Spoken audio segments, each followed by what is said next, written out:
For reference, use the amount of bolt sticking out past the head of the black nut, making them small but equal. All four of them have the same amount sticking out. This will help maintain the board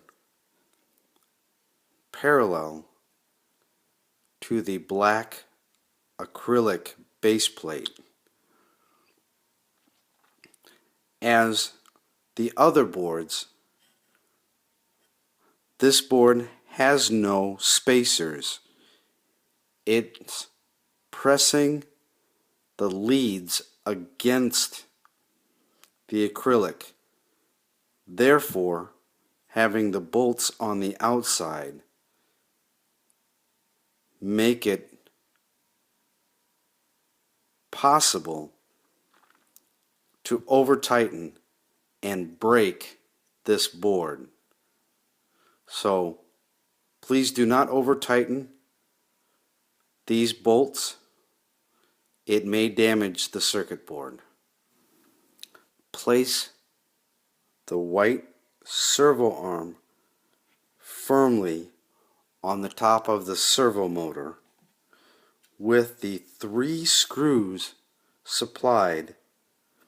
Use the small screw in the center of the servo, and using the Phillips supplied, carefully screw in to the top of the servo motor the smallest of the 3 screws, and this head will need to be flush with the top of the lever arm.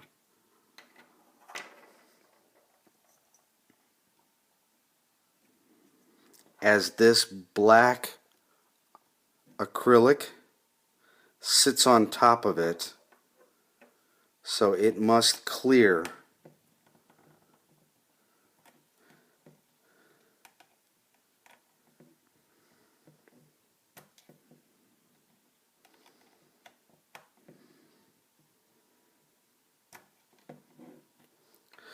The 2 remaining screws, use the center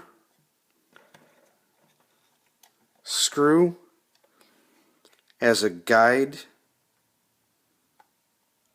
to line up the other screws on the servo itself.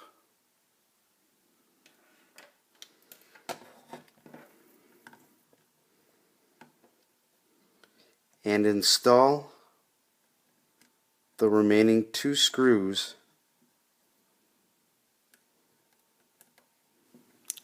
The next steps involve connecting the wires to the connectors.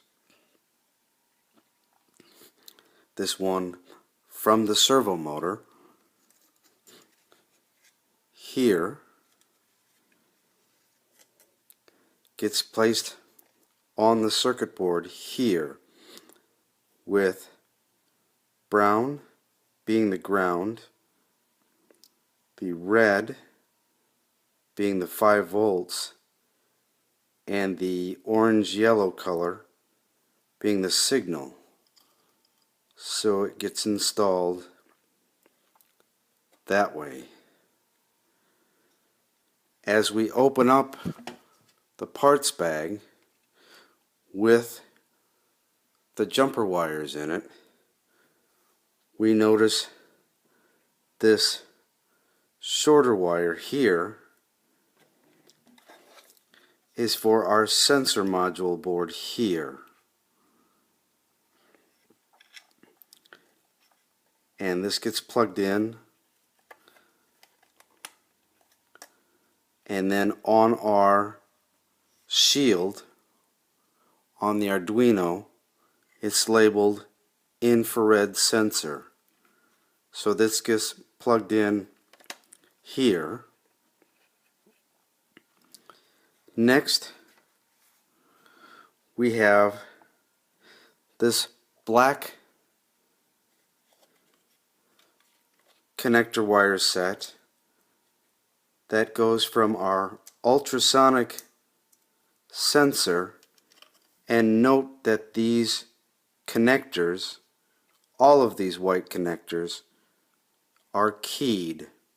There's 2 notches on one side and no notches here, and they get plugged in only one direction. The other end of this wire carefully gets placed with the keyed portion at the top into the ultrasonic sensor there. Next, on the bottom of the board, we have our 3 tracking modules, and they'll individually get their connectors on each one of the modules.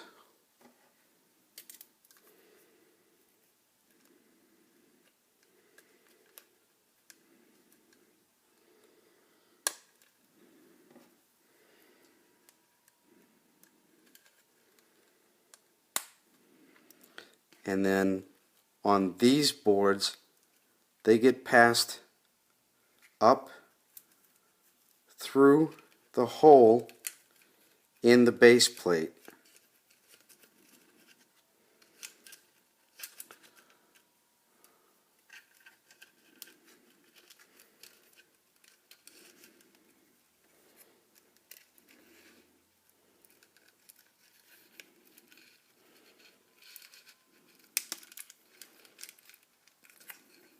Carefully feeding the wires in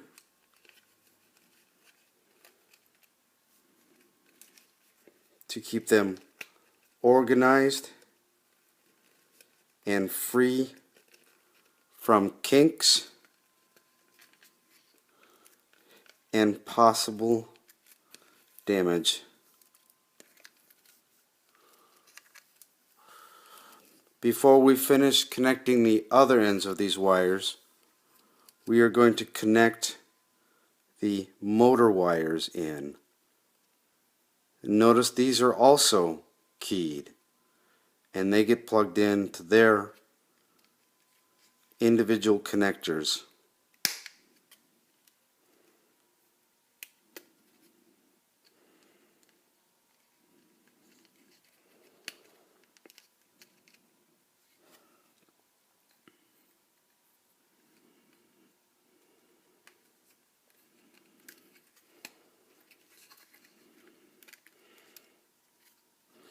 Be sure to route these wires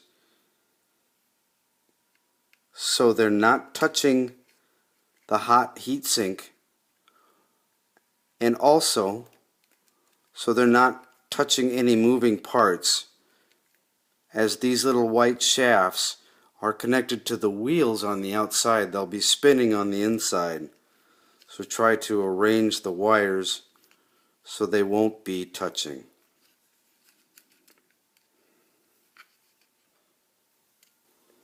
There are 5 more wires that need to be installed.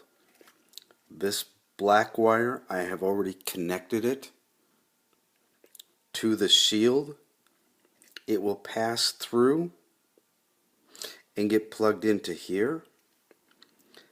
The wire from the battery box and the power connector will get passed through and be plugged into here. In addition, we have 3 wires that will get passed up through, and this one, being the rightmost one, will be placed in here. This one, being the center, will be placed in here, and this one, being the left, will get placed in here.